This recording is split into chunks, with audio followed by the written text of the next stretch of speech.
డబ్బు, అనారోగ్యం, ఉద్యోగం, వ్యాపారం, అప్పులతో బాధపడుతున్నారా? మీకోసమే లాంచ్ యువర్ ఫ్యూచర్ ప్రోగ్రామ్. నమస్తే, welcome back to Suman TV. Present మనతో పాటు ఉన్నారు అనలిస్ట్ మందల్ కృష్ణారెడ్డి గారు. నమస్తే సార్. నమస్తే అమ్మా. సార్, వెండి మరి బాగా వెళ్తుంది, దూసుకుపోతుంది అని చెప్పారు. 3 లక్షల వరకు కూడా వెళ్ళే ఛాన్సెస్ ఉన్నాయని అంటున్నారు. మళ్ళీ ఒక్కసారిగా కింద పడిపోవడం చూస్తున్నాము. ఎందుకంటారు? ఎందుకు ఈ మార్పు వస్తుంది? వెండి డెఫినెట్గా పెరిగేటువంటి లోహం, అందులో సందేహం అక్కర్లేదు. 2-3 కారణాల వల్ల వెండి రేటు డౌన్ అయింది. ఇది తాత్కాలికం మాత్రమే, మళ్ళీ పెరుగుతుంది. ఒకటి, చైనా కొన్ని ఆంక్షలు విధించింది వాళ్ళ దేశంలో ఉత్పత్తి అయ్యేటువంటి. ఎందుకంటే ప్రపంచంలో అందరికన్నా ఎక్కువగా ఉత్పత్తి చేసేది వెండిని చైనా.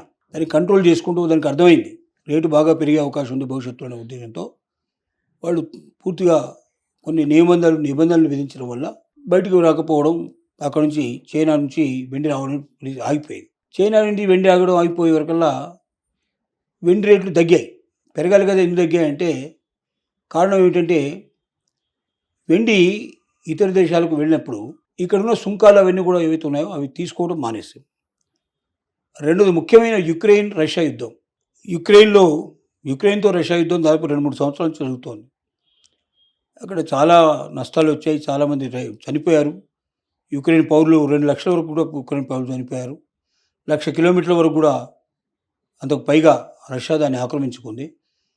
ఈ పరిస్థితిలో వీళ్ళ మధ్య పొంతన కుదురుతుందని, వీళ్ళు ఆగిపోతారు యుద్ధం ఎవరు అనుకోలే. కానీ గమ్మత్తుగా ఇప్పుడు నిన్ననే ప్రకటించింది, సాయంత్రం ప్రకటించింది, మేము యుద్ధాన్ని ఆపబోతున్నాం. నియమ నిబంధనలని మా ఏదైతే రష్యా పెట్టిన నియమ నిబంధనలు మేము అనుమతిస్తున్నాం, మేము అవకాశం కల్పిస్తున్నాం.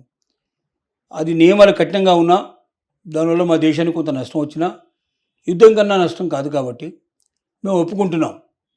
త్వరలో యుద్ధానికి మేము సమ్మతి చేయబోతున్నాం అని యుక్రెయిన్ ప్రధాని బయటకు వచ్చి చెప్పాడు. యుక్రెయిన్ ప్రధాని తర్వాత అమెరికన్ ప్రెసిడెంట్ ట్రంప్ వీళ్ళిద్దరు కూర్చొని మాట్లాడుకొని వాళ్ళు ఒకే చేశారు. కారణం ఏంటంటే ట్రంప్ చెప్పిన తర్వాత 2 దేశాలు వింటాయి. అయితే ఇంతకుముందే చాలాసార్లు జరిగినాయి.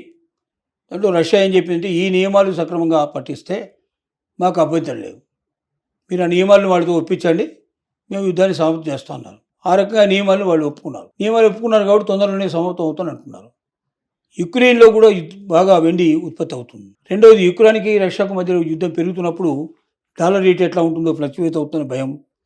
అలాగే బంగారం వెండి మీద ఎక్కువగా పెట్టుబడి పెడితే ఏమవుతుందని ఒక భయం. ఇలాంటి భయాలని చాలా ఉన్నాయి. ఈ భయాలని తీసేస్తూ యుద్ధం ఎప్పుడైతే పరిసమాప్తం అవుతుందో డెఫినెట్గా కొంత రేట్లు తగ్గడానికి అవకాశం ఉంది. ఇలా ఒక వారం రోజులు, 10 రోజులు, 2 రోజులు తగ్గడానికి అవకాశం ఉన్నాయి. తర్వాత ఆటోమేటిక్గా పెరగడానికి అవకాశాలు ఉన్నాయి. ఎందుకంటే భారతదేశం మరి వెండిని ఉత్పత్తి చేస్తుందా ఒక పెద్ద ప్రశ్న. భారతదేశానికి వెండి ఉత్పత్తి చేసుకోవాల్సిన శక్తి ఉంది. కానీ అట్టడుగు నుంచి వెండి బయటికి తీస్తే ఇప్పటిదాకా ఉన్న రేట్లు వాళ్ళకి గిట్టుబాటు కావడం లేదు. కానీ ఇంకా రేటు పెరిగితే గిట్టుబాటు అవుతుంది. వెండి రేటు బాగా పెరిగే అవకాశాలు కనబడుతున్నాయి. కాబట్టి భారతదేశంలో చాలా చోట్ల వెండి తవ్వకాలు ప్రారంభమయ్యాయి. డెఫినెట్గా ఇవి 2026లో భారతదేశం చాలా ఎక్కువ వెండి ఉత్పత్తి చేస్తుంది. మన అవసరాలను తీరే అవకాశాలు ఉన్నాయి. మన అవసరాలు మాత్రం తీరే అవకాశం ఉన్నప్పుడు ఏమవుతుందంటే డెఫినెట్గా రేటు కొద్దిగా డౌన్ అయ్యే అవకాశం ఉన్నాయి.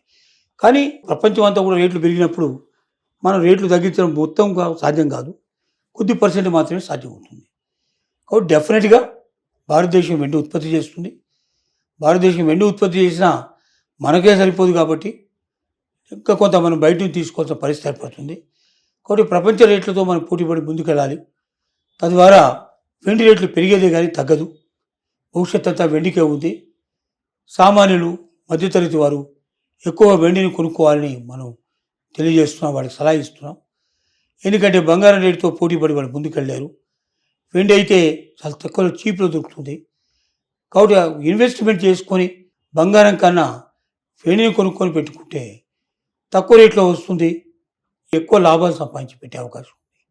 ఈ విషయంలో ప్రతి ఒక్కరు అలర్ట్ కావాలని మనం సలహా ఇస్తున్నాం. సార్, వెండి మరి బాగా వెళ్తుంది, దూసుకుపోతుంది అని చెప్పారు. 3 లక్షల వరకు కూడా వెళ్ళే ఛాన్సెస్ ఉన్నాయని అంటున్నారు. మళ్ళీ ఒక్కసారిగా కింద పడిపోవడం చూస్తున్నాము. ఎందుకంటారు? ఎందుకు ఈ మార్పు వస్తుంది? వెండి డెఫినెట్గా పెరిగేటువంటి లోహం, అందులో సందేహం అక్కర్లేదు. 2-3 కారణాల వల్ల వెండి రేటు డౌన్ అయింది. ఇది తాత్కాలికం మాత్రమే, మళ్ళీ పెరుగుతుంది. ఒకటి, చైనా కొన్ని ఆంక్షలు విధించింది వాళ్ళ దేశంలో ఉత్పత్తి అయ్యేటువంటి. ఎందుకంటే ప్రపంచంలో అందరికన్నా ఎక్కువగా ఉత్పత్తి చేసేది వెండిని చైనా. దాన్ని కంట్రోల్ చేసుకుంటూ దానికి అర్థమైంది రేటు బాగా పెరిగే అవకాశం ఉంది భవిష్యత్తులో అనే ఉద్దేశంతో వాళ్ళు పూర్తిగా కొన్ని నిబంధనలు విధించడం వల్ల బయటకు రాకపోవడం, అక్కడ నుంచి చైనా నుంచి వెండి రావడం ఆగిపోయింది. చైనా నుండి వెండి ఆగడం ఆగిపోయే వరకల్లా వెండి రేట్లు తగ్గాయి. పెరగాలి కదా, ఎందుకు తగ్గాయంటే కారణం ఏమిటంటే వెండి ఇతర దేశాలకు వెళ్ళినప్పుడు ఇక్కడున్న సుంకాలు అవన్నీ కూడా ఏవైతే ఉన్నాయో అవి తీసుకోవడం మానేస్తాయి. రెండోది ముఖ్యమైన యుక్రెయిన్ రష్యా యుద్ధం. యుక్రెయిన్తో రష్యా యుద్ధం దాదాపు 2-3 సంవత్సరాలు జరుగుతోంది. అక్కడ చాలా నష్టాలు వచ్చాయి, చాలామంది చనిపోయారు. యుక్రెయిన్ పౌరులు 2 లక్షల వరకు కూడా యుక్రెయిన్ పౌరులు చనిపోయారు. 1,00,000 కిలోమీటర్ల వరకు కూడా అంతకు పైగా రష్యా దాన్ని ఆక్రమించుకుంది. ఈ పరిస్థితిలో వీళ్ళ మధ్య పొంతన కుదురుతుందని, వీళ్ళు ఆగిపోతారు యుద్ధం ఎవరు అనుకోలే. కానీ గమ్మత్తుగా ఇప్పుడు నిన్ననే ప్రకటించింది, సాయంత్రం ప్రకటించింది, మేము యుద్ధాన్ని ఆపబోతున్నాం. నియమ నిబంధనలని మా ఏదైతే రష్యా పెట్టిన నియమ నిబంధనలు మేము అనుమతిస్తున్నాం, మేము అవకాశం కల్పిస్తున్నాం.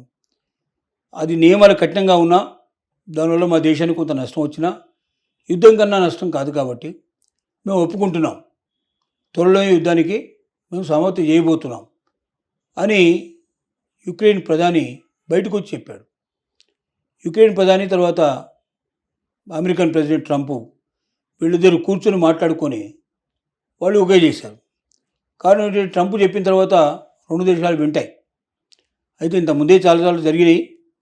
దాంట్లో రష్యా ఏం చెప్పిందంటే ఈ నియమాలు సక్రమంగా పట్టిస్తే మాకు అభ్యంతరం లేవు, మీరు ఆ నియమాలను వాళ్ళతో ఒప్పించండి, మేము యుద్ధాన్ని సమాప్తం చేస్తాం అన్నారు. ఆ రకంగా నియమాలను వాళ్ళు ఒప్పుకున్నారు కాబట్టి తొందరలోనే సమాప్తం అవుతాను అంటున్నారు.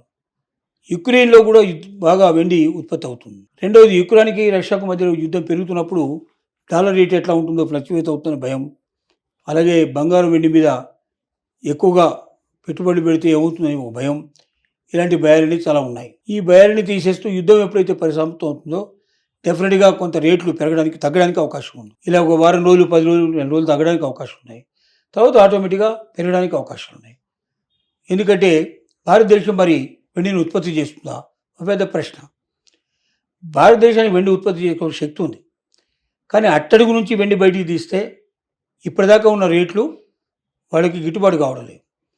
కానీ ఇంకా రేటు పెరిగితే గిట్టుబాటు అవుతుంది. వెండి రేటు బాగా పెరిగే అవకాశాలు కనబడుతున్నాయి కాబట్టి భారతదేశంలో చాలా చోట్ల వెండి తవ్వకాలు ప్రారంభమయ్యాయి. డెఫినెట్గా ఇవి 2026లో భారతదేశం చాలా ఎక్కువ వెండి ఉత్పత్తి చేస్తుంది. మన అవసరాలను తీరే అవకాశాలు ఉన్నాయి. మన అవసరాలు మాత్రం తీరే అవకాశం ఉన్నప్పుడు ఏమవుతుందంటే డెఫినెట్గా రేటు కొద్దిగా డౌన్ అయ్యే అవకాశం ఉన్నాయి. కానీ ప్రపంచం అంతా కూడా రేట్లు పెరిగినప్పుడు మనం రేట్లు తగ్గించడం మొత్తం సాధ్యం కాదు, కొద్ది % మాత్రమే సాధ్యమవుతుంది. కాబట్టి డెఫినెట్గా భారతదేశం వెండి ఉత్పత్తి చేస్తుంది.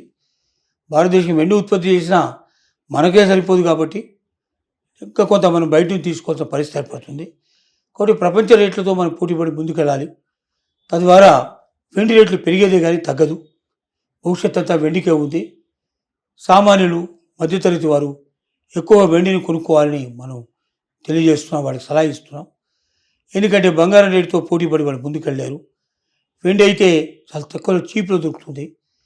కాబట్టి ఇన్వెస్ట్మెంట్ చేసుకొని బంగారం కన్నా వెండిని కొనుక్కొని పెట్టుకుంటే తక్కువ రేట్లో వస్తుంది, ఎక్కువ లాభాలు సంపాదించి పెట్టే అవకాశం ఉంది. ఈ విషయంలో ప్రతి ఒక్కరు అలర్ట్ కావాలని మనం సలహా ఇస్తున్నాం. Thank you.